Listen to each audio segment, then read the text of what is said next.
Trek Profiles Podcast, episode 44, recorded November 2020.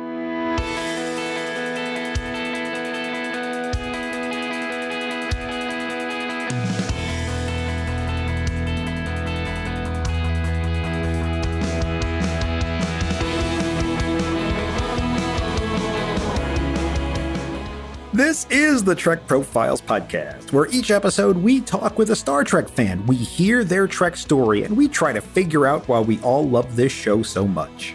I'm John, your intrepid host of this whole enterprise, and I welcome you to this, the Trek Profiles Podcast, episode 44. If you wish to get in touch with us, you can reach us at feedback@trekprofiles.com or on Facebook or Twitter @TrekProfiles. Spoiler warning, as we record this, we are in the middle of Season 3 of Star Trek Discovery, so all previous Trek content up to and including that point is fair game and may be discussed during this episode. You have been warned, humans. As always, my trusty sidekick and co-host is the tellingly terse, tastefully tenacious, yet never tautological M5 Multitronic unit. Are you there, M5? M5 is at full power. Show me the news and announcements. Announcements ready. The Trek Profiles Podcast is an independent show. If you'd like to support us, the best way to do that is to subscribe via your preferred podcasting platform. Also, feel free to share the episodes on your social media and tell all of your Star Trek friends. My only goal here is to make sure that any Star Trek fan who might like this kind of show can find it. There are some lightly edited outtakes and bonus material at the end of this episode. They will come after the ending audio cards. Enjoy them, or not, as you choose. I'm not going to do a review of Kobayashi Maru questions on this episode. We'll save that for the next one. Instead, I just want to talk about this contest that I'm doing. It's been part of the podcast since the very first episode that I do the Kobayashi Maru lightning round questions to end every interview. These questions are a lot of fun, and I enjoy the segment, but I am now extending an invitation to all of you, my listeners, to write and submit Kobayashi Maru questions, and if they meet certain requirements, I may use them on the show. If I use your question, you will get a shout out in the episode and a credit on the show notes page over at trekprofiles.com. If you want to submit anonymously, you can totally do that. Just let me know when you send in your questions. So what makes a good Kobayashi Maru question? It has to be short, multiple choice, 2 or 3 answers. And the best questions should not have an obvious, correct answer. And while they can be silly, they can be weird, we do not want trivia questions. So there are more rules and also some listings of some previous questions to kind of give you the flavor up on trekprofiles.com, and I'll also link to that in the show notes. So you should definitely take a look at that before submitting any questions. And as an added incentive, I'm running a contest. If you submit a question that meets the requirements before the deadline, you'll get entered into a drawing to win a grab bag of Star Trek loot. Now, this is a variety of items from my own personal collection. Most of them are brand new, inbox unopened. It's good stuff, I guarantee it. Now, originally I had a deadline in December, but I'm going to extend that to January 15th. So each question that you submit that meets the requirements is another entry into the contest. So check out the page on my site and submit away. You can email me, you can direct message me on Twitter, you can even use the contact form that's on the website. I've already gotten some pretty cool submissions, and I can't wait to read yours, honestly. In fact, even as I record this, I've actually had a submission that already made it onto an episode already that probably won't come out for a while, but I've already been using them, and they are just fantastic. Oh, and this contest is open internationally, so Star Trek friends from near and far are welcome to play along. That's it for messages, communiques, news, and weather. Let's move on. M5, run the intelligence profile for this week's guest, and let's start the show. M5 acknowledges.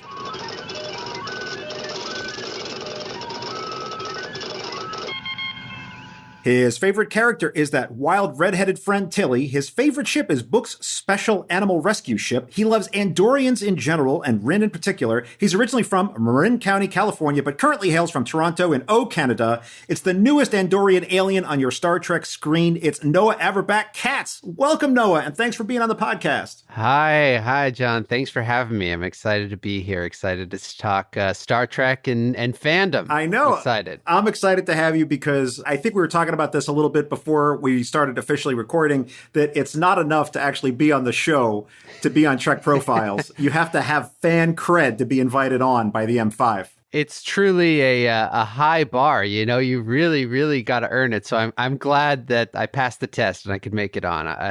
That's awesome. So the M5 demands that I ask question one, and we'll begin our interrogatories there. Noah, are you a Star Trek fan? Yes. Do you remember a time in your life when you were not a Star Trek fan, or did it come to you later in life? No, it's been around forever. I've had some people ask, like, what was the first time you interacted with Star Trek? When was your first moment? And I honestly can't remember a first moment because it's just been on forever. My mom is really the person who got me into it, and we kind of grew up watching Voyager. That was out when I was growing up, and then when I was like 12, 13, that was when Enterprise came out, and my mom would have, like, she called them Star Trek parties, essentially watch parties with all of my friends, and we'd all watch the episode, and then my mom would like have a quiz at the end of it, and whoever got the most answers right on the quiz about the episode would win like a Star Trek prize. So we were doing that, and then in college, I did a syndication vindication when those were really popular, where you essentially did like a live episode performance of, I think it was Time Zero, one of the Groundhog's Day Star Trek episode. And I played Riker in that, which was very fun. Threw my leg over a chair. Did you have to wear the costumes? Oh, yeah. Yeah. There's actually one of the pictures in the little slideshow I put up on Twitter is me with my mom, and she's kind of looking up, and I'm wearing the costume, and I think I just had black jeans. I didn't even like have the right pants or everything, but it was just so much fun. And then in grad school, I didn't get a chance to do as much, a lot more busy then, but I remember I did randomly hear, I think it was like maybe the second season Blu-ray was being released, and they were doing like an event at one of the theaters in Midtown, and went to that, and LeVar Burton showed up looking fabulous in an amazing suit. And I was just like, oh, this is it. This is amazing. And then, I graduated, and then, a year later, Mary's on the show, and the rest is kind of history from there. Yeah, well, we're going to get into that in a minute. But first, I want to go back to your history with Star Trek. So it sounds like Voyager was the first Star Trek you really recall. I think it's sort of combo Voyager Enterprise, because I think Voyager was sort of like the vague memories of the Doctor and Janeway and Chakotay and all that. But like, I think Enterprise was the first one I was really watching live, watching week to week, not seeing the syndicated, next gen, those kind of stuff. So I think it's sort of kind of a combination of the two, but definitely the first time I really was like week to week, following the characters, following the kind of longer storylines, was definitely Enterprise. And then you went back, obviously, at some point and watched the rest of it? Yeah, that's right. So sort of interspersed would be, of course, going through Next Gen, going through Voyager, even some, like all the movies, all the older movies, of course. But even still, like, whenever I go home back to California, me and my mom will watch Deep Space Nine, and I'm like, man, like, I don't think I've ever seen these episodes, that, of course, like DS9 is like the kind of secret, amazing, Star Trek. And I'm just like, this is so good. Maybe I watched this like, some point when I was a kid, but I feel like I'm watching it for the first time, and it's so good. So even though I've seen so much, they just kind of slip through the cracks sometimes. Right. If you really don't go as an adult, like episode to episode, there's just so much that it's like, man, I feel like I just missed a season of Next Gen somehow, Oh, yeah. Happens a lot. Yeah. I knew that I missed a lot of Voyager because I was actually in the Navy at the time that it was out. There you go. Yeah. So I went and I started doing a disciplined watch through when I was live tweeting my way through the episodes. Oh, that's amazing. That's so fun. It's a lot of fun. I'm doing that with Enterprise now, too. So I just finished Vox Sola. It's late season 1 episode. So once I finished Enterprise, I am absolutely sure that I've seen it all. Congratulations. So, thank you. Thank you. But how about you? Are you feeling confident that you've seen most of it, all of it? I don't feel so confident I've seen all of it. I think I feel very confident that I have seen all the landmarks. You know what I mean? I've seen all the things that you need to see. And then I probably have seen all the rung below it. You know what I mean? There's not a huge amount of sort of like important Star Trek or like tertiary important Star Trek references that are going to slide by me.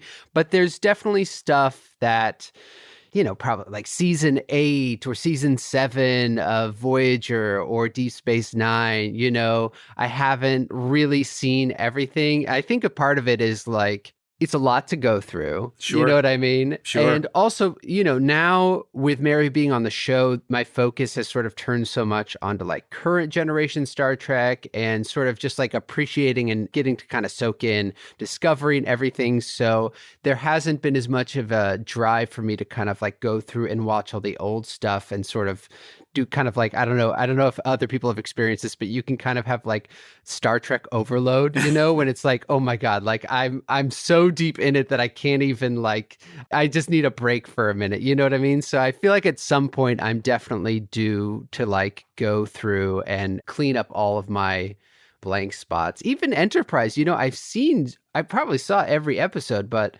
when I've done a rewatch or whatever, I'm like, man, this is just like, I don't really remember this. I'm really only remembering those like significant episodes. I'm really only remembering the Velcro. Have you gotten to the Velcro yet? That's actually one of my all-time favorite episodes of Star Trek. Good. Yeah, it's so good. It's so good. You know what's really weird, and I'll be curious to hear your take on it, but a lot of the really, really good episodes of Star Trek are ones that don't actually involve spaceships at all. Yes.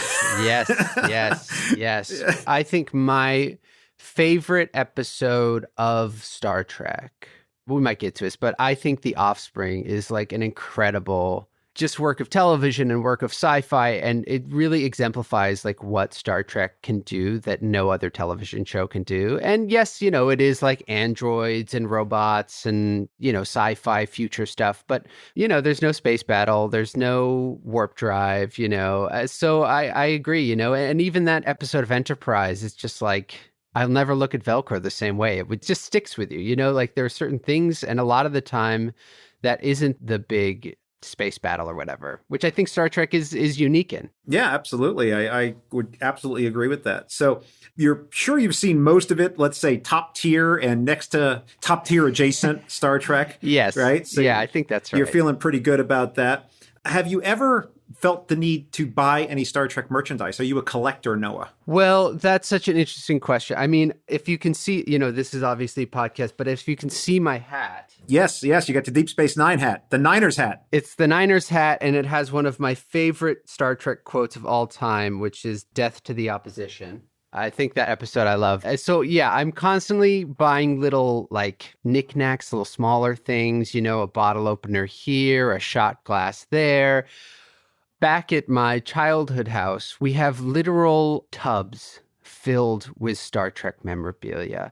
Most of it, none of it is true garbage, but some of it is, like a TV guide from 1999 or Star Trek magazine from 2003. It's like, what? Oh, those are treasures, man. I know.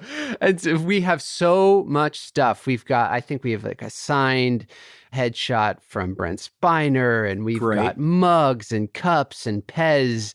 There is so much stuff. I think I have been very careful about what I acquire these days because I know I have the ability to just be like, well, I'm just going to buy all of it. Yeah. Frankly, our house is not big enough for that. Even in my childhood house where my parents are, there's Star Trek stuff up everywhere in every little corner. There's a communicator badge or this or that. I think, we have Star Trek Christmas ornaments and a Star Trek menorah. So we have enough to last me a full lifetime, but I'm still occasionally, if I see something, I'm just like, I have this, but I don't have it themed in Star Trek. So maybe if I buy it and I can keep it hidden from Mary for long enough that she won't notice, that I think it can live in the house. Oh, very good. Very good. So, you got to be a little bit, you got to put on the cloaking device to get past the wife defense screens there. Exactly. Well, she's like, I'm around it all day. I'm at work all day. Let me come home and like not be on the bridge for just an hour, please. And I'm like,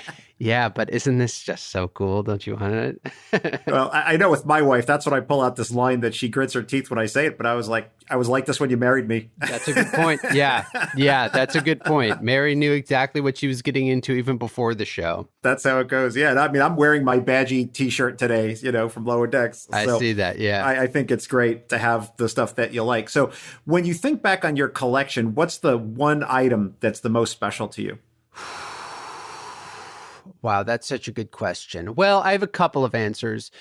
My parents went to the Star Trek themed San Francisco Giants baseball game and got me a San Francisco Giants themed Bobble Enterprise model, which I really love. Awesome. But, I think my favorite thing that I've gotten is something I posted on Twitter, which is the Communicator Badges, which serendipitously they just wound up in my pocket somehow from the set of Star Trek, and and getting to acquire those and send those on to my mom.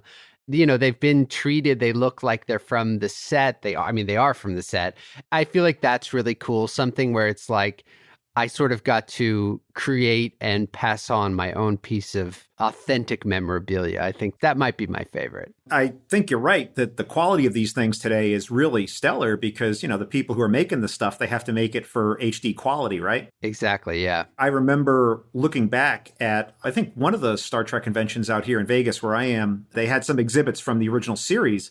And you look at some of those items and you're like, they look terrible. They look terrible, So true. It was made for, the TV at the time, and it was totally passable for what they were doing. But nowadays the stuff is museum quality. And well, when you go on the sets, I obviously never got to see any of the earlier sets, but these sets are absolutely mind-boggling. They are humongous. You can literally walk the corridors of a ship, and I've gotten lost before. You turn a corner and you're in the transporter room, and there's just so much little details, on random parts of the hallway. They'll put like the ship's Federation number and all that stuff. And then when the ship will get an update, or when you're on a different ship, the numbers will change, and it's like maybe one person might zoom in and enhance quality enough to see it, but the detail is just immaculate on all of that stuff. It's incredible. No, let me tell you, I'm pretty knee deep in Star Trek Twitter, and there's more than one person who's going to know. Good point. There are people out there who are obsessed about a lot of this stuff who will there are people who are trying to figure out rank insignias and, all these kinds of things. And well, they're definitely thinking about it, and they're definitely making sure that those kind of things, they're doing their best to not let it slip through the cracks. That's for sure. Oh, sure. I give them a lot of credit for that. And I think it's absolutely wonderful. So if you happen to have pictures of that bobblehead or of your... I do. I'll send you. Yeah. Yeah. Or of your liberated communicator badge, please, I'll put that up on the show notes page. I'll definitely send those to you. I'll be happy to put that up there. That'd be great. We talked about the fact that you had been to a convention or two. Yes. Tell me about your first convention experience that you can recall. Boy, I went a lot when I was younger with my mom. So they all seem like one giant convention. But what I loved about those conventions, it was sort of, like the early 2000s. They were still in like the basement of like a Marriott or something. Yeah. I went to one in Pasadena, which was fun. And we drove down. And I remember that one being like a little bit more glamorous, if you will. But like, there was one where it was just in some basement of some big hotel. And it was just so much fun. It was really intimate and personal. And it made it clear that so much of the fun was getting to interact with the other fans, as much as it is about buying stuff and getting to see all the cool memorabilia and even getting to see the cast and stuff. So much of it was getting to interact with the other fans. This is all pre-social media. Yep. So this was the way that you did it, and I wasn't like gung-ho in the sense that I was, hyper cosplaying it. I was a 13-year-old, of course, Sure. But just being around it all, it just was so much fun and such just a different atmosphere, like it's just such a unique atmosphere. Everybody is just like there to express themselves in a way that there's really, especially at that time, less so now as cosplay and sort of nerd culture becoming like mainstream. Yeah. It was just a lot of fun. And, I think one thing that I think everybody took from, especially those older conventions, are just how much fun and how talented and how funny and exciting the casts were. They were just so natural in their storytelling and in their appreciation and in their, their ability to foster that sense of community. Because if the casts would show up and do their Q&A or their whatever, and there was a sense of not really wanting to be there or just being like, oh, I'm doing this to make it for the money, which of course, the pay is great and that's a huge part of it. But they really helped foster that sense of community, which I just think it's sort of that two-way street where it went both ways. And I think that's part of the reason why it had such an enduring legacy and why people love going to conventions still. Yeah, once the show, which was the show, sort of passed into sort of, I know this is a legal term and I'm using it incorrectly and I hope people will forgive me, but it sort of passed into the public domain in a way, into pop culture consciousness. And like the fans actually owned it for long stretches of time. And I think people really had an ownership and kept it close to their hearts, you know? Yeah. Yeah. So it really is a glorious thing, I got to say, these convention experiences. So what's the last convention you went to? The last convention I went to, well, so the last like Star Trek event I went to was, I went to like the premiere of, I think it was the second season on Blu-ray and LeVar Burton was there. But I think the last real convention I went to was 2013 in Chicago. Okay. We had some family in Chicago and my dad really wanted to go visit them. And the way that he convinced my mom was that there was a big Star Trek convention with Patrick Stewart. And so she was like, all right, we'll go. Nice. So that was the last one I went to, which was very fun. My dad, I think for the first time, he was always very supportive, always into it, but always sort of took a anthropological perspective, you know, like sort of examining the culture and the identity. And I think at that convention, he thought, you know what? I'm going all in. So he put on a next gen era uniform and was taking pictures with people dressed up as the Borg. So he was all in on that one, which was really fun. And I haven't been to a convention yet, mainly because, you know, Mary has had the chance to go to a lot, but she's almost exclusively had to do them while she's shooting. Yeah. So the turnaround is so fast for her that I haven't been really able to tag along because essentially, you know, she'll finish shooting at 5 p.m, fly to Germany, do 3 days of work, fly back like right at the last bell, and then be on set on Monday. So it's a really quick turnaround, and she just needs to kind of be focused on, you know, making a good experience for everybody. Yeah. But I'm really hoping that once, you know, the world kind of comes back to normal a little bit, that I'll get the chance to go to a convention, you know, from the other side. I just think that would be such an incredible experience to sort of straddle the line between being a googly-eyed fan, getting to meet all these people, and also, I don't know, I've just had a really, really good time interacting with fans so far.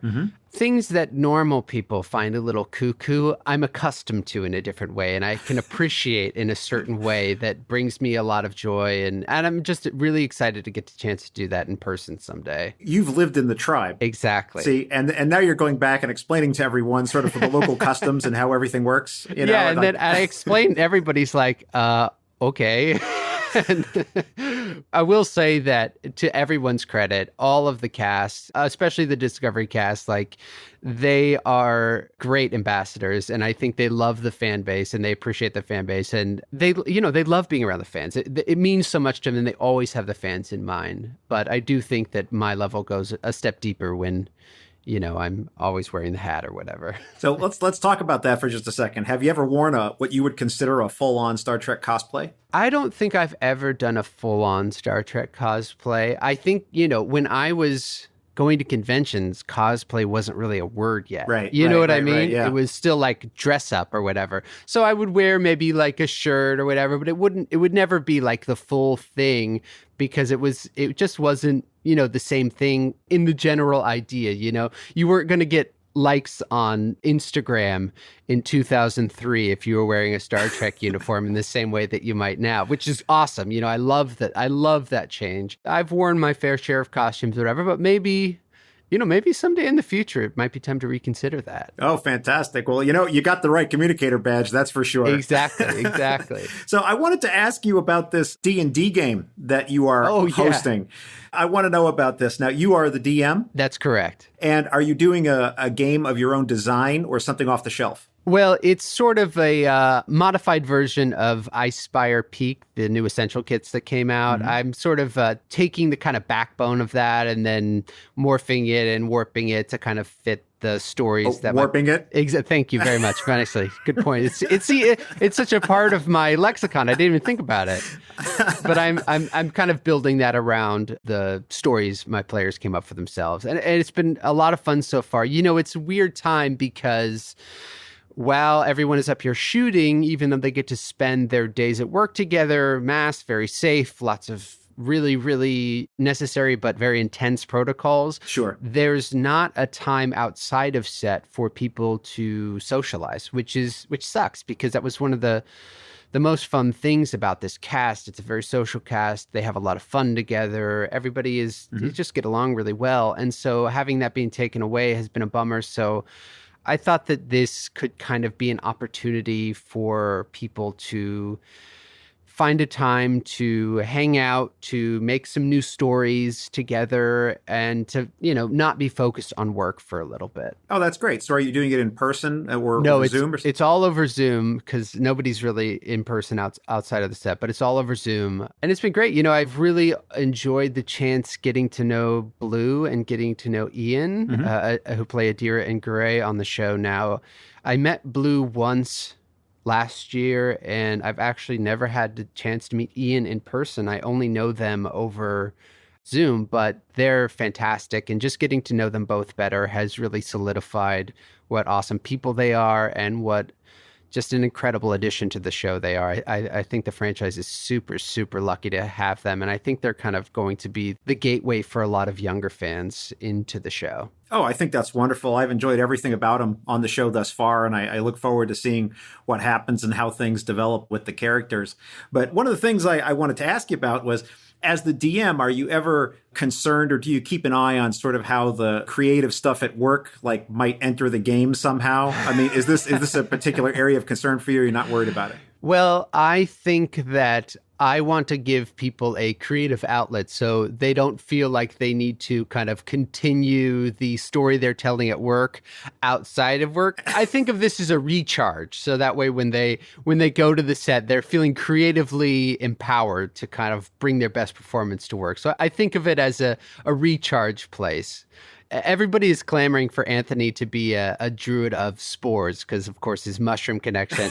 And I'm like, you know what? That is an amazing idea. I just think Anthony might need a 15-minute break. Although if anybody didn't need a break, it would definitely be Anthony. Well, personally, I would love to see the game of the druid of spores. I think that would be outstanding. But I totally understand people wanting to do something different. Yeah. I want to talk to you a little bit about how you actually got involved with this. So if this is too personal, feel free to redirect me on this. Sure. But were you seeing Mary before she got cast on the show? Yeah, so we actually started dating at school. We both went to Juilliard together and started dating there. Okay. We had been together for a while. I think we were living together at the point when she got cast. The way that her audition worked was that she did a self-tape, which was basically an at-home tape when she went into her agent's office to tape. And so I read it with her because I was excited to read this Star Trek script. And she just made one tape, and it was fun. And we didn't really think anything about it because usually with a big show like this, there's callbacks and producer sessions and all sorts of back and forth. Yeah. She just made a tape. It was a couple pages long. We had fun. I thought that was so cool. I got to read a Star Trek audition script. And then she got an email a few days later, which was like, hey, could you make a slate? Which is essentially like a full body image. They want to see, what your head looks like on your shoulders. And so she's like, yeah, sure, whatever. And I set up the camera, our little at-home camera. And she came in wearing kind of this dress. She looked amazing in it, but it was a very flowery, loose dress. And probably for the first and only time, I was like, I think you should change. And she was like, delicate when you're talking to the wife about stuff like that. Yeah.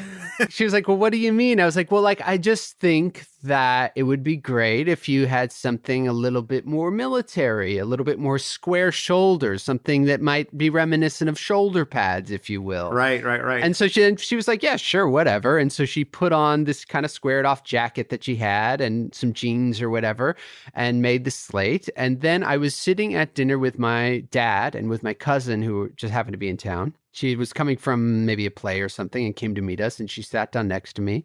We were chatting, and she just kind of leaned over and went, I got Star Trek. And I was like, what? That doesn't even make any sense. Off of one tape, you just got it? And she was like, yeah. And that was it, I like to think, and she 100% agrees with me on this, that it was my having her change clothes, which helped her book the role outright. It wasn't her brilliant acting or her amazing decisions or her, kind of ineffable quality. It was my clothing decision, which really sealed the deal. I see you are a man of immeasurable modesty, Noah. Yeah, exactly. Credit where credit is due. No, absolutely. But for what it's worth, I think she was a real talent. I mean, I was familiar with her as Trinity the Terrible Clown on Baskets. Oh, on Baskets, yeah. Yeah. So I knew who she was when they announced the cast, and I thought, oh, that's interesting.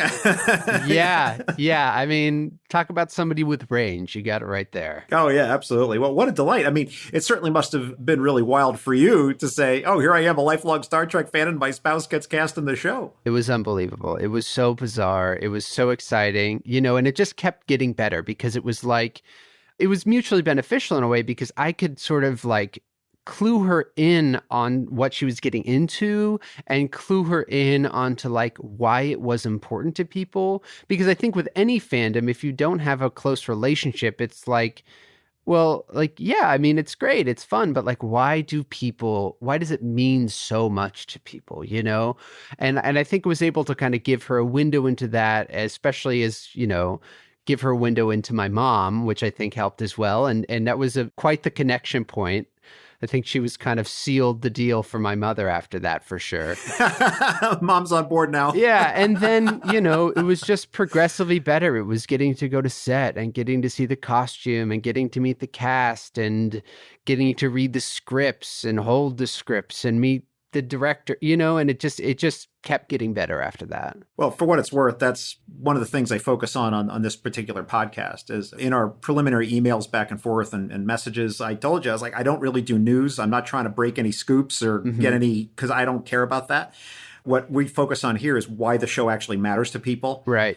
And we've had some pretty wild stories. I had a young woman on who was actually raised in a cult. Yeah, she wrote an article for StarTrek.com, right? Yeah. She has written extensively on Medium. Yeah. Star Trek was the only thing her mom would let her watch on TV, and she ended up leaving the cult. Fascinating. I had on another fellow who eventually became a good friend who was going to kill himself. Wow. And he was absolutely ready to do it. And then he heard something in a Star Trek episode that changed his mind. I mean, wow. The show has had an impact that is just, I think it's just really astounding when you look at it. What I find so interesting, I've been thinking so much about just that question, why does it mean so much to people? And I think I want to boil it down to one answer, but the scope is just so wide. I think that is really what fascinates me about it. It excites me about it. What's really fun is it's so expansive.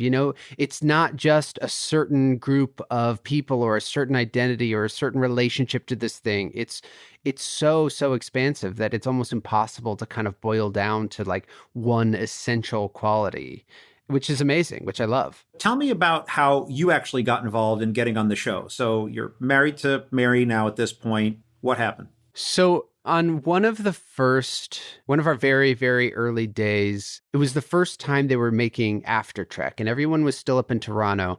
And I was talking with Akiva Goldsmith, who was a producer at the time, and he's a huge Star Trek fan. So he was kind of googly-eyed and kind of giddy the whole time as we were sitting there. And I was too. So I was showing him all the pictures of me in the costumes at the conventions, telling him about my mom, and he was totally into it. And, he was like, well, we'll get you as an extra on the show. We'll do this. And I was like, absolutely, whatever.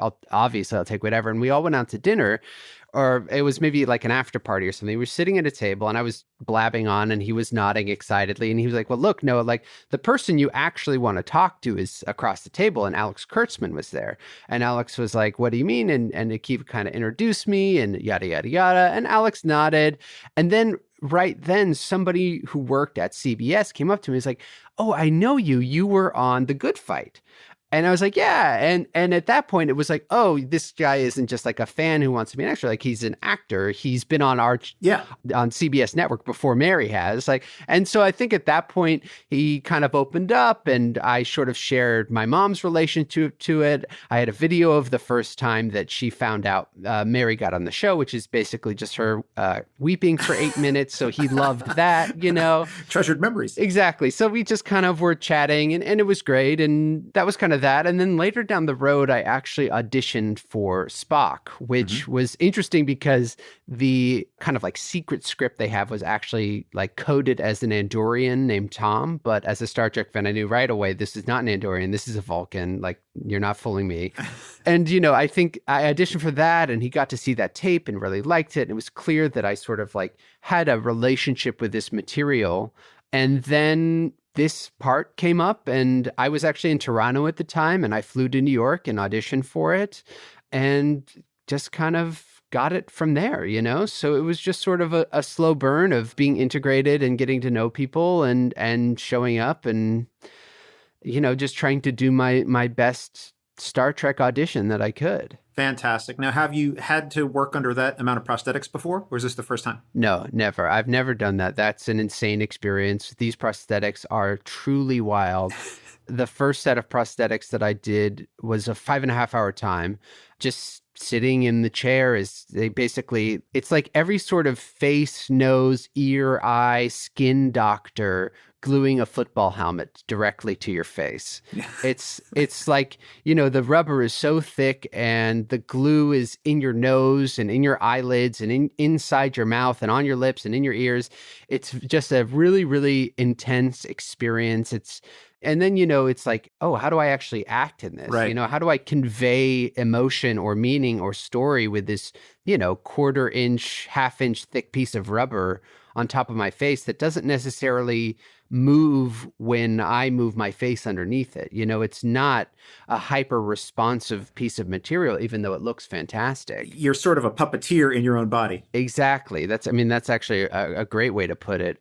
But yeah, it was an amazing challenge, because it was just so unique. There's just nothing else like it, and it's not something that everybody can do. There's that story of Jim Carrey when he was doing prosthetics for The Grinch. Like, he just started tearing it off and he said he hired like police interrogators to practice torture techniques so he could survive. And when you hear that story, you're like, oh my God, like Hollywood, people overreacting. But once you're in that prosthetic, you understand, if you are not somebody who is inclined to be in this thing, if it gives you claustrophobia, if you feel trapped, it is like you're being swallowed by a squid, for 10 hours all day long. Your brain sort of short circuits. You can't really focus or concentrate on anything except barely what's right in front of you, because your body and your mind are like, what is on your head? I'm pretty sure it's devouring you.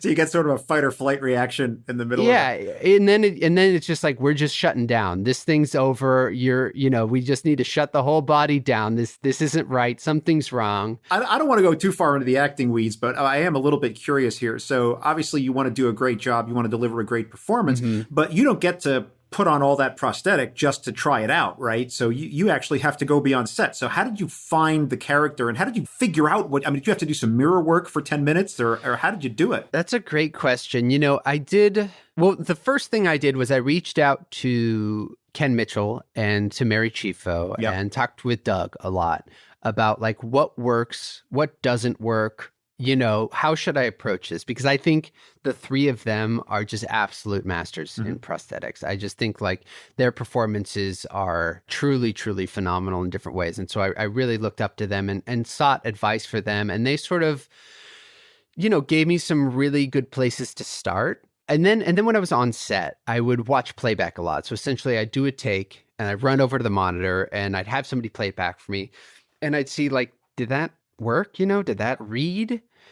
And it's difficult because it's one thing, when you're in maybe a heightened scene, when you're screaming or yelling, the larger facial expressions are probably going to come through a little bit clearer, the heightened emotion.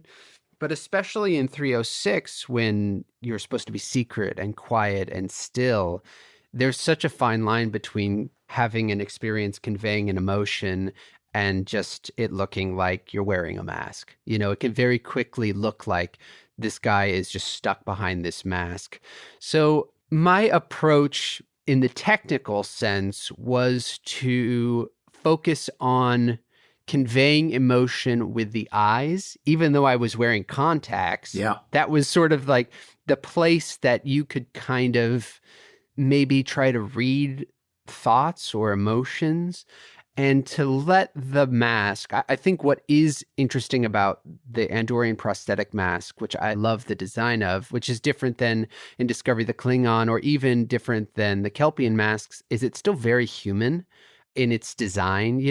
It has these kind of enhanced features, but it's not purely alien in the same way that like a Kelpian or a Klingon is. So I thought if I can convey something through the eyes and let the kind of humanness of the mask and the strangeness and the sort of exaggerated nature of the mask design sort of just assist in conveying that story and not sort of force it to convey that story, then hopefully, this character who almost has like a bottle on their emotions. Right.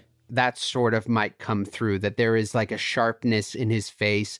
There's sort of edge, there's dirt and grime and personality in his face. And all of that is sort of on the surface. And then you can get the sort of sensitivity and the story of the emotion through the eyes. So that was what I tried to do. I mean, who knows if it kind of came through or not, but that was the plan. And and who knows? I mean, there are moments when I look at it and I'm like, your face is just glued to a big piece of rubber and you cannot move it right now. Well, I think this is the discussion we should be having, Noah. So let's formalize it. As always, the M5 has generated a list of episodes after doing some general internet sleuthing and running a psychology profile on you. And of course, one of the episodes that we should talk about is the one we've already been talking about, and that's Discovery Season 3, Episode 6, Scavengers. In the episode, the Andorian that you play, Rin, our experience of Andorians in the show generally has been that they're very haughty. Yes. And sort of high and mighty types. Yes. And you have a very understated character. And as you've been talking about, you have all the makeup on. So you're trying to do this understated, sort of restrained performance, right? That's sort of subtle. Yeah. But you're playing an Andorian. So you got to kind of square that circle for me. It's such a good question. It was something that I was really like, how do I think about this? How do I approach this? Because at the end of the day, it's like, here's the script. This is what you have to do.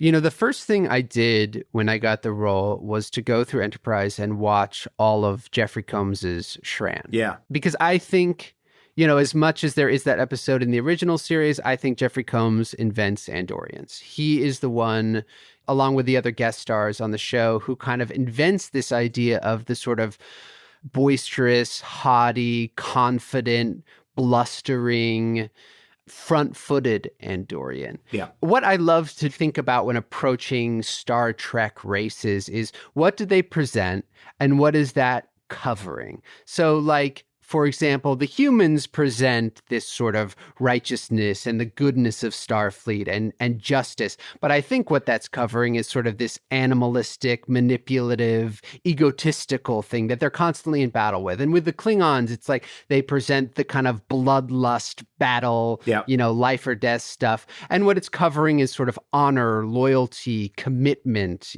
all that. And even with the Vulcans, it's like the most basic example, which is them presenting logical emotionlessness, covering, which we see in the show so many times, kind of just like pure animalism, barbarism, And so I tried to think about what is that for Andorian? And I think what Jeffrey Combs really kind of lays a blueprint out is that this sort of haughtiness, confidence is covering a deep emotional sensitivity, a deep emotional well, deeply felt emotions. I think in the show when he loses his partner or when his daughter is kidnapped, you see like just such a depth of experience that is not just, showboating. It's really showing that there is kind of this really, really deep emotional well. And so my approach for Rin is that we pick up when he's at his bottom. He's sort of already had this moment, which is sort of alluded to in 306, where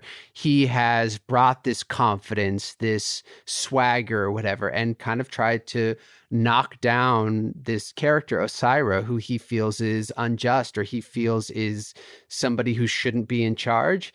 And he's failed. And he has hit absolute rock bottom. He's been humiliated. He's been degraded. And he is kind of forced to do the worst job on this planet, which, he separates him even further from his Andorian-ness. And I think my approach is for Rin, his story is a redemption story as he kind of makes his way back from the bottom. So that was sort of my approach, to kind of bring that. And it doesn't come right back. I think it's something that he has to work through. Oh, it was a great character. I really appreciated the fact, too, that it very much was an Andorian that was sort of out of type. And we get to see him having that, and it's this idea that he was this freedom fighter, I guess. I don't know if you feel that that's the exact right term, but yeah. And you're seeing sort of the opposite of that, right? He's the failed freedom fighter who's, who's now working for the guards. Exactly. I mean, what could be worse? Yeah, absolutely. Okay, fantastic. Well, I got to say, I loved Scavengers, actually. And when the episode came out, and this is before we had even talked, I said this was my favorite episode of season 3. That's awesome. Mostly because of something that I think as a Star Trek fan, you'll appreciate. One of the things I really liked about it is so often in Star Trek, there's been episodes where somebody breaks a rule or violates an order, and then at the last second, they're like, forget it. Yeah. It's all right. It's all good. Here's like, no, you're off the hook. There's a hook. There's a consequence, and I was like, wow, I am here for this. I am totally here for this. Yeah, I think Saru does. I think Doug's performance of that and Saru, he does such a great job. He's like, this is the way things are now. I really enjoyed that as well. I told you before we started recording that I do leadership development for the company where I work. And one of the things that actually happened in that discussion that really meant a lot to me, because I think it was a key leadership technique, is that he's having a discipline discussion. And he actually gets agreement from her that it's just, right? Yes. That this is the correct thing, yeah. right? And sometimes when I'm dealing with new supervisors and I tell them that, they're like, what are you talking about? It's like, that's not possible. I was like, yeah, it's very possible. And in fact, you're going to have to play them this clip. This is you're going to be your go-to. You do not know. This is a big secret. You do not know how many times I have sent some new supervisor home with a list of Star Trek episodes to watch, right? That is fantastic. My mom will do the same thing. She's a therapist, and she's constantly telling me about how she will relate some therapy to, some incident of Star Trek. And I'm like, you're out of your mind. But she's like, it freaking works. I don't know what to tell you. My favorite episode for that purpose is actually an original series episode, Galileo 7, where Spock is in charge of the shuttlecraft on the planet, and he's got this whole cast of characters. Uh-huh. Anyway, I don't want to go too far off base, but I talk about that extensively in one of my podcast extravaganza episodes from back in March. So if people are interested, I'll link that on the show notes page, and they can go listen to it. Let's talk about another episode, though. Let's stay with Andorians, and let's talk about the Andorian incident. That's Enterprise Season 1, Episode 7. And I remember, just like you, watching this show in original broadcast, and I remember that all the ads were very clear that, like, tune in to Enterprise because we are going to be revisiting an alien you have not seen since the original series, right? That was like the main thing. And we turned it on. And of course, awesome. We get the amazing hero entrance of the Andorians into the Vulcan monastery. And boy, what an episode it was. But I want to hear from you, Noah. What in this episode is particularly special to you? Well, I think, it's sort of a representative episode of what I was talking about, of like what Jeffrey Combs sort of did when he kind of came up with this thing. And, I read an interview with him, which I think is so cool, where he's like, they asked me back to the show, but the reason I went back was because this race hadn't been explored yet, and I just think, like, in his mind, he's like, yes, I get to create this. I get to make this character. And I think this is where it's really established that sort of archetype Andorian of, like, this sort of blustering, in your face, brash Andorian, which is just so much fun.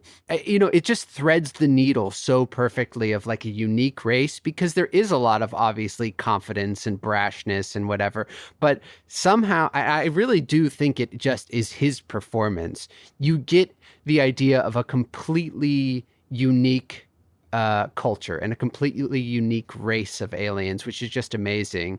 I really, really love the makeup on Discovery, and I understand why it's not the case, but those moving antennae are just amazing. Like, they're so amazing. They're so much fun. They're absolutely insane. Like, they're the most insane things I've ever seen. I read interviews where it's like, like, if you break one of these, it's like $10,000 and we're going to have to stop shooting. So I kind of understand why they are like, we can't keep doing that. it's just so campy in the best way. And I think like that is sort of the best of Enterprise, when it's just like, we're just going for it, you know? I just love that episode as the introduction of Andorians for real, you know? I just think that he sort of leads the charge. And even in that, you can see that there's this Andorian complexity, the sort of relationship he has with Archer, the relationship he has with his other, like, you know, cohorts who are a little less sure of whatever. And I think that, yeah, there's just so much to be gained in terms of how to kind of continue an idea in Star Trek and also how to build upon it that I really looked to when I was thinking about approaching this. So I think that's just really why it speaks to me. The one thing I want to remind people about is that it's a nuanced point, but Shran is actually the first legit Andorian we actually see, because if memory serves, the Andorian in Journey to Babel is not an Andorian, he's a spy. That's such a great point. So we never actually get to see an Andorian before. He was a fake. And so Shran really was the first in a big way that we actually got to understand, which I think is cool. Now, the M5 selected this non-canonical bit of Star Trek, and I can't wait to get into it with you. And it is Trekkies the movie from 1997. Yeah. Why do you think the M5 selected this for us to talk about? So when I was going to introduce Mary to Star Trek, I picked two things that she should watch. Like, you have to watch this. You can do whatever you also on your own time, but you have to watch this. And one of them was Trekkies, because it gives such a view into, I don't know, things that now almost seem commonplace. You know what I mean? Yeah. Fan art and doing cool cosplay and stuff. But I think there's just such a different history of Star Trek fandom, you know, that it's just like so goofy and so funny and so sincere. And I think like what really comes through in that movie is sweetness, you know, is care, is like is a real place of people who didn't fit in other places and found a place for them to fit in and felt empowered in a positive way by that community to participate in it however they felt, you know, which I think now is like the message, you know, nowadays that's like, you know, find your community, be who you are. Mm-hmm. But in 1999, it's like, it's such a radical idea, you know? Yeah. And also, it's so funny. It's so goofy. It's embarrassing in the right way. And I just felt it was important for Mary to understand, like, for better and for worse, this is what you're a part of now. You know, this is your part of this legacy. And I think it really highlights the good and the bad. And in the bad being like, the bad is not so bad. The bad is just being really, really freaking goofy, you know? All right. I'm going to write down something here because I want to annotate this answer, because I'm going to ask you a question, and I think I know the answer, but that's why I'm writing it down before I ask you. All right. The question is, what was the other thing that you showed her? I showed her The Offspring, the episode of The Offspring. Ah, okay. Which may not seem like an obvious choice, because, you know, there's sort of our ways into there's a lot of different ways into Star Trek, you know? Mm-hmm. There's a lot more obvious choices where you sort of get a scope of the universe or a scope of the grandeur or a scope of like the silliness or the campiness or whatever. But I think, especially knowing Mary, that the way in was through the emotional complexity of the show. Right. And I don't think there's a better episode that really displays pure emotional complexity, emotional highs and lows, such a different scope of moments. You know, you have some real comedy moments in that episode. Oh, yeah. And some deep, heartfelt moments. And also the way in which the characters process this is so true to the character. You know, they don't cheat with data. And I think what it does so well, that episode does so well, which I think when Star Trek is at its very best, especially those earlier episodes, is when it's not, you know, so on the nose. This is a one-to-one genre comparison. Obviously, the original series is kind of does that really, really well, and I think sort of defines that in such a great way. But I think in that sort of next gen era, the best episodes are not one-to-one. It's just a little bit askew, you know? They bring that level of science fiction so you can really connect to it in a way that is personal to you. You know, that episode brings so much that it's not just about having or losing a child. It's not just about being a parent. it's about grief or loss or not fitting in or being different or learning or teaching. And I think because it's just a little bit off the left, because they go with Data, who is somebody who is a little bit different, because he has his own way of moving through the world, I think that you can really connect to that episode on whatever level you're bringing to it. And for me, I think that's kind of when Star Trek is at its very best.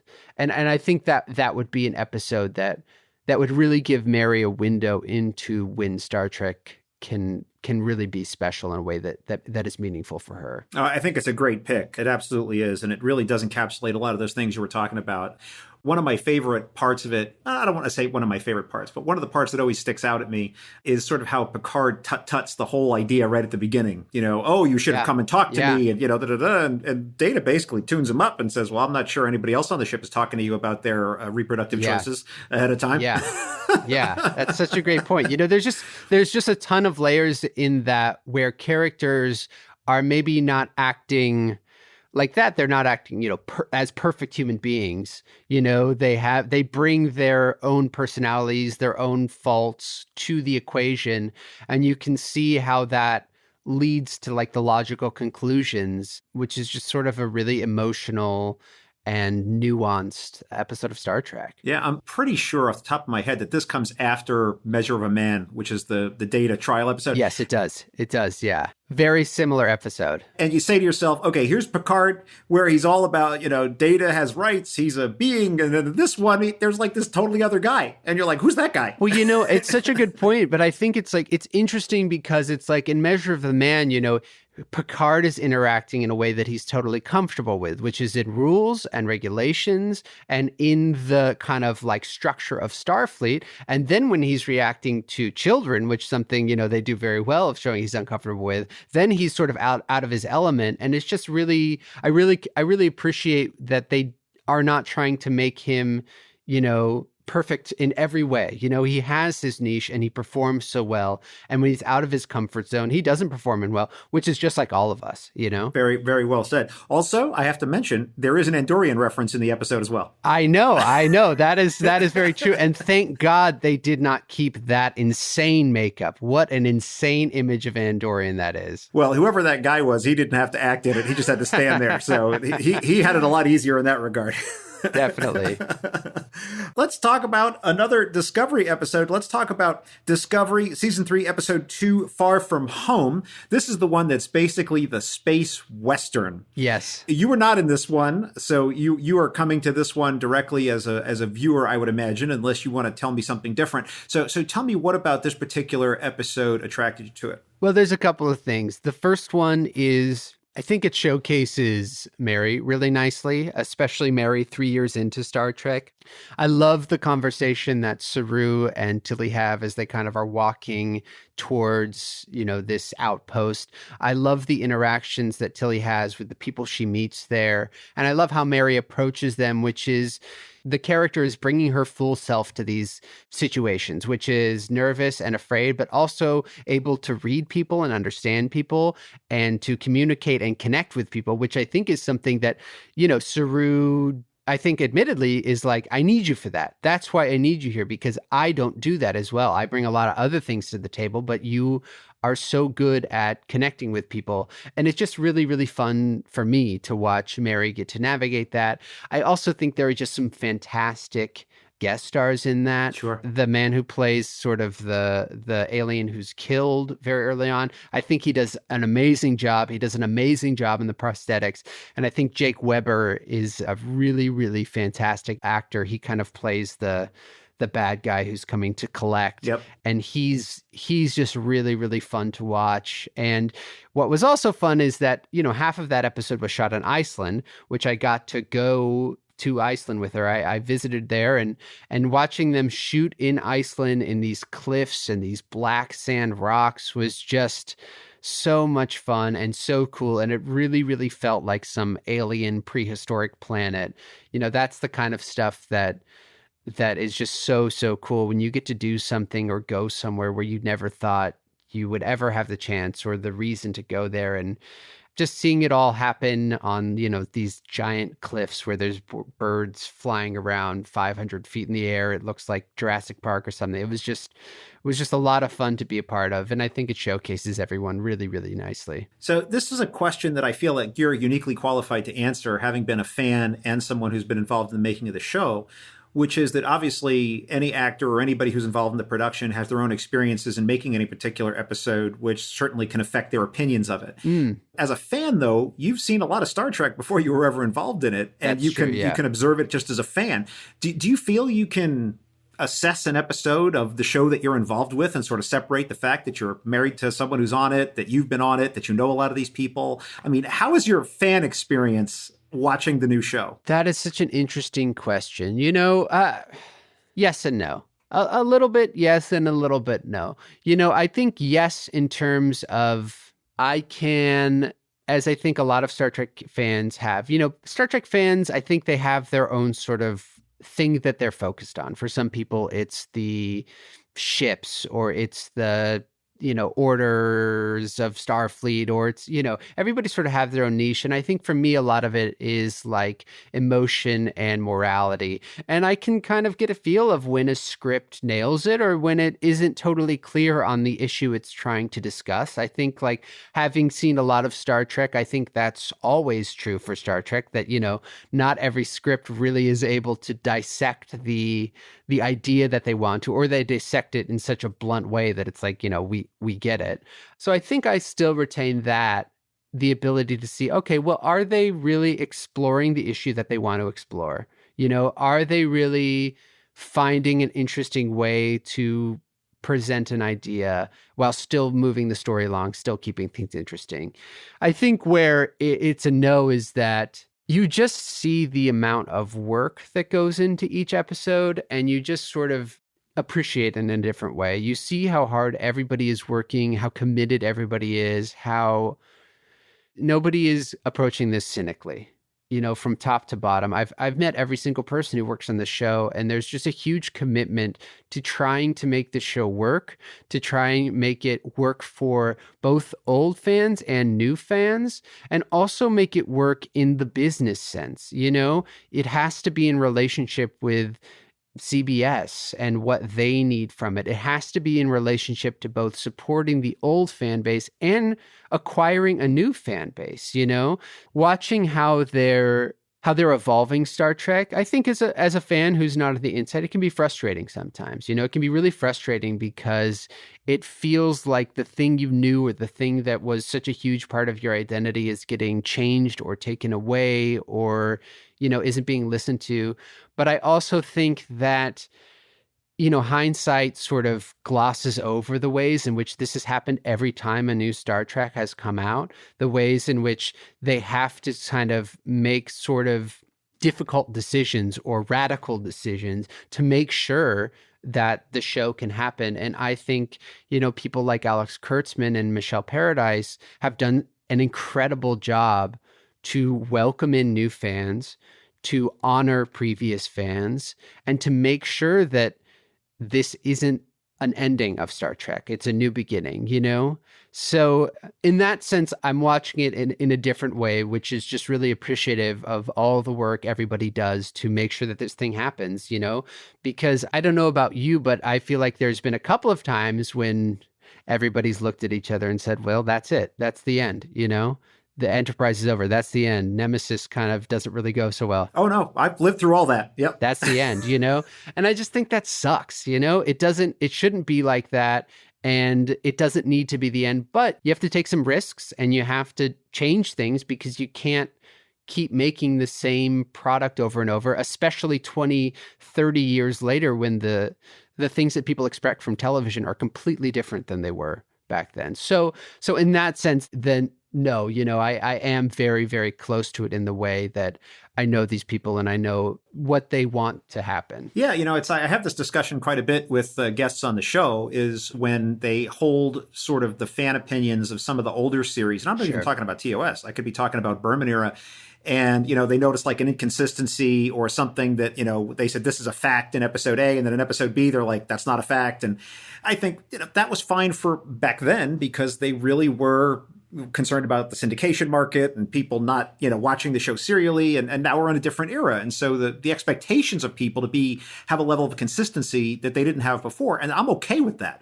So I've never tried to judge the newer episodes on the standards of the older episodes. What I look at is, are they telling a story that has some ethics and morality in it, that's about the human experience? Then I'm there. Yes. Yes. I think that's right on. I think that's spot on. So as we record this, Unification 3 from Discovery has just aired, and we know that you're in the preview for next week. So we know that Rin does come back. You do have an appearance. That's right. Without giving anything away or without putting anything at risk for you, if they ever ask you to do a scene with Mary, would that fill you with trepidation, or would you be delighted, or a mixture of both?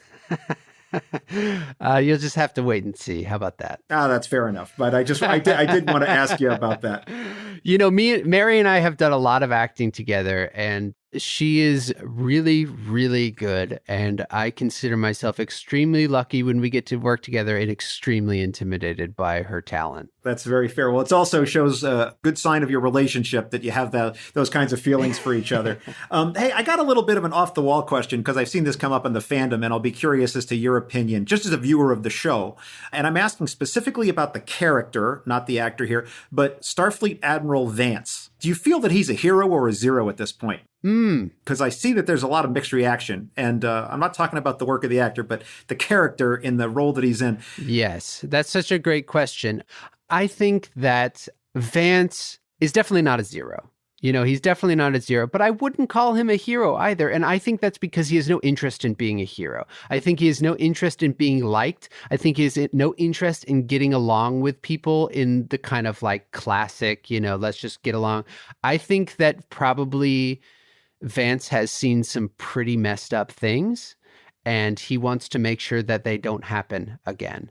And I don't think he's really under any obligation to give people a huge benefit of the doubt, or give people a huge amount of leeway. I think that he is focused on survival. And when you're focused on survival, especially when a lot of people are responsible on you, I think that you might come off as a bit of a jerk, but who cares? I think that's my opinion of Vance at the moment. It's interesting to me because there was a big Tilly moment actually that leads up to that, where of course she's advising Saru when asked, and yes, she's like, you have got to report this. You've got to report this now. Yeah. Because unfortunately the character Burnham, everything she does is going to reflect on the whole Discovery, right? And so he's got to make the call. I thought it was it was the right decision, and it was really quite astute of the Tilly character to do that. So I thought it was a great moment. Yeah, I also think there's still a huge amount that the Discovery cast, the Discovery crew doesn't understand about the future, Right. I think that they haven't experienced a lot of the things that these other people have experienced. So they're still trying to sort out, what are the expectations of us and sort of what are the new norms now that we're in this. And I think that was a great example of it. Oh, for sure. For sure. I've loved it. But no, we've talked about your experience as a fan. We've talked about your growing up with Star Trek, your being involved with someone who's on the show, and then you eventually being on the show yourself. It's a big part of your life in a lot of ways. Yeah. Why has Star Trek been a part of your life? What does it mean to you, and why do you care? That's such a good question. I've thought about that a lot, and I don't have a single answer yet. I think in my life, obviously it's meant a lot to my mother, and she sort of has passed it on to me. I just think it means so many things. It's a place something to connect over outside of yourself. It's something that you can have fun over or joke over or laugh at.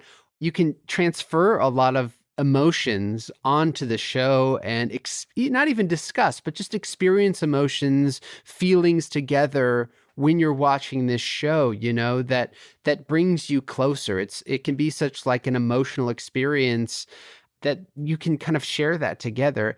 I think what brought my mom to Star Trek, and I think it's really one of the few pieces of media that really does this, is it's a non-fascist utopia, which I think so often in science fiction, you have this idea of a utopia, which is secretly a fascist society. Everybody has to conform.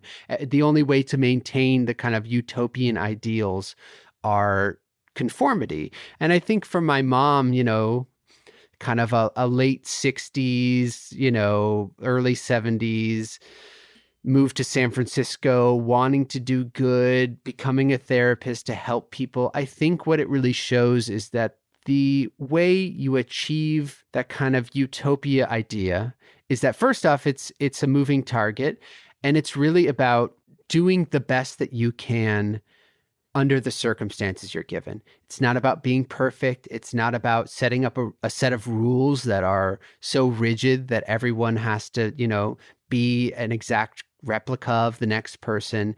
It's about doing the best that you can and accepting the results and just trying and striving to be better, even if it's difficult, even if it's challenging, even if it challenges you, even if you don't really want to do it.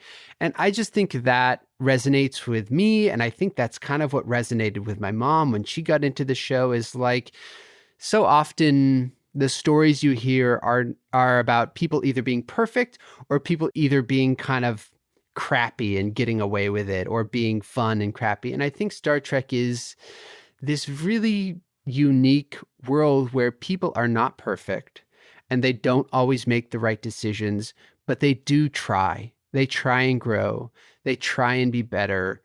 And I think it's the trying that is important. And I think that's sort of why the show still resonates with me, why I like it so much, why I'm drawn to it, because those are the kind of stories and ideas and personal growth that I'm really interested in. Well, Noah, I've enjoyed talking to you. Oh, well, I've had a great time, but I understand that there's more. That's right. The M5 is signaling me that it is now time for the Kobayashi Maru. I'm ready. The Kobayashi Maru is a challenging and difficult test, cunningly prepared by the M5. Should you not only survive the test, but pass it as well, the M5 will award you an honorary Star Trek title. Are you ready, Noah? I'm definitely ready.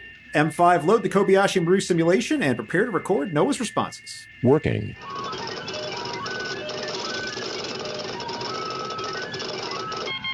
Simulation loaded and ready for use. Question 1. Who's fixing your warp drive? Trip Tucker or B'Elanna Torres? Trip Tucker. Question 2. What kind of Starfleet agent are you? Temporal Investigations or Section 31? Temporal Investigations. Question 3. Darmok and Jalad on the ocean or Sokath, his eyes uncovered? Sokath, his eyes uncovered. Question 4. Who had worse parenting? Annika Hansen or Julian Bashir? I actually think it's Annika Hansen. Question 5. Choose your vacation spot. Free Cloud or Argelius 2? Free Cloud, but really I'm going to Risa. It's a stop on the way to Risa, if I'm being honest. Simulation complete. M5, please compute the results and tell us if our guest has passed the Kobayashi Maru. Results analyzed and displayed. Noah, I am pleased to tell you that the M5 has calculated that you have passed the Kobayashi Maru simulation. Congratulations. Thank you, M5. I know that's a very challenging thing to do. That puts me in some very elite company, so I appreciate it. Indeed. And now the M5, who has analyzed your answers, will award you an honorary Star Trek title on behalf of our podcast. M5, what title shall we award our guest? Noah is awarded the title of Captain of the Honor Guard at the Wall of Heroes on Andoria. So there you go. Oh, yes. I love that. I love that. Absolutely. Noah, if people want to follow you or engage with you, what would be the best way for people to do that? You just follow me on Twitter. N_A_K is my handle. I'll put out some Star Trek stuff. I'll hang out. I'll answer some questions if you got them. I'm not doing much these days. So, yeah, that's where you can find me. Noah, thank you so much for being part of Trek Profiles. Happy to be here. I had a lot of fun today.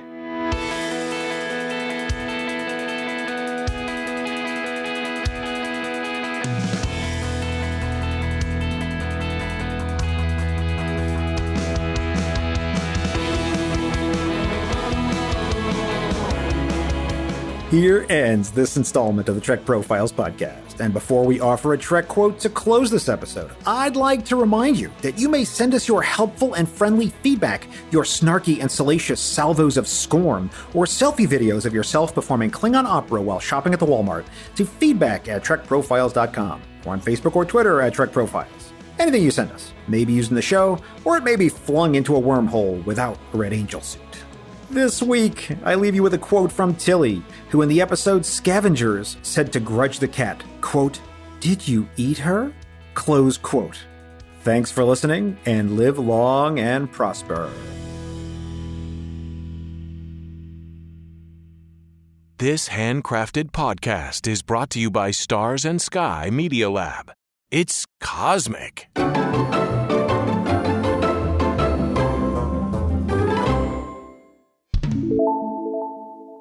It's Black Friday, and I'm not going anywhere. I'm not doing any shopping.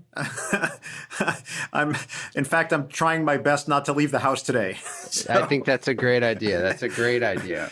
yeah, it's all online this year, so not going out.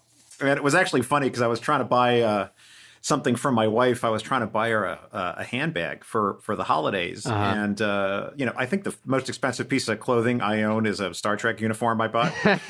So I knew I needed some help. So I put something out on Twitter, and I actually have a couple listeners who were wise enough and fashionista enough to help me. So I was able to secure that. Yeah. Crowdsourcing a gift idea is very smart. Very smart. It's amazing. It's like the most brilliant thing. It worked out so beautifully. So that little trinket should be delivered on Monday, and then we'll be golden.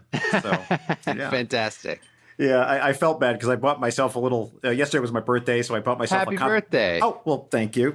So I bought myself a little combination birthday Christmas gift. I got a deal on a new monitor, so it's very nice. Very nice. Nothing wrong with that. You're at the right place. We're talking about the right things for that. Absolutely. Well, I need it for this computer. I found that when I do the editing, I don't have enough screen. Sure. So I need more. I always need more. And you got it. So pronounce your name for me. I want to make sure to get it right. The last name is Averbach-Katz. So Averbach is like with a hard A, Aver. And then I know in the last name it's written with an H, but if you just imagine B-A-C-K, that's what you'll read. So Averbach-Katz. Noah Averbach-Katz. Nailed it. Perfect. Okay. I will always go to question one, which is sort of a tradition on the show, where I ask you if you're a Star Trek fan, and you must answer yes. Otherwise, we shan't proceed. If you cannot confess, then our interrogatories will cease. I think it's all out there already, but yeah, I can reconfirm if it's a tradition. Absolutely. Okay, cool. And then the third part is just a couple of questions, but basically ask, why do you even care about Star Trek? Why? Honestly, it's such a good question. I love that question. Well, that's what we do on the show. Like, this is actually a show about fans. Yeah. Like, believe it or not, and this may sound, do not take this the wrong way, but it's not enough to even be on the show for me to want to get you on Trek Profiles. Like, you have to be a fan. I love it. Well, you know what? I mean, that just means that I've really proved to you that I've earned my fan cred, which is hugely important. It is, man. It is. Because I can be on the show. Nobody can deny that. But fan cred is an assessment that needs to be made by another fan. So I'm glad I passed the test. Oh, absolutely, bro. No sweat there. All right, I'm going to show you this. The other thing I thought that you might have shown Mary to get ready for the show? Yeah. Yeah, that's not good. That's not bad. But I didn't want her to have kind of rose-colored glasses on about like, oh yeah, it's all going to be this magical. That's really funny though. Yeah. So my guest was Galaxy Quest. That was it. Watch Galaxy Quest and Trekkies, and that'll show you everything you need to know. Oh, man. Well, you know what? Actually, Galaxy Quest is such a funny thing because I feel like actually my experience is Galaxy Quest, which is like the fan who, is like, oh my God, and then finds out it's real. Like I'm living Galaxy Quest. That's so funny. Yeah, you're in the historical documents, my man. But I will say this: the thing that Galaxy Quest and Trekkies both have is that they treat the hardcore fans with love. Yes, definitely. Right? Definitely. It's not like Revenge of the Nerds. Let's mock them or treat them badly. And and that's why I always refer to Galaxy Quest as one of my favorite Star Trek films. I think it shows them as they are, which is people with a lot of heart, a lot of care, who are also just as crazy as everybody else. Absolutely. Okay, I'll send you an email before this launches. My hope is next Thursday or Friday. Yeah, no worries. Watch for the Twitter polls with the Kobayashi Maru questions. Yeah. Tag me in them and all. I absolutely will. And, we'll see how it goes. But That's This has awesome. been a huge blast, a big thrill, and actually my first Star Trek actor on the show. That's great. So, Well, I'm happy. big thrill. I'm happy to be the first one. I hope it's the first of many.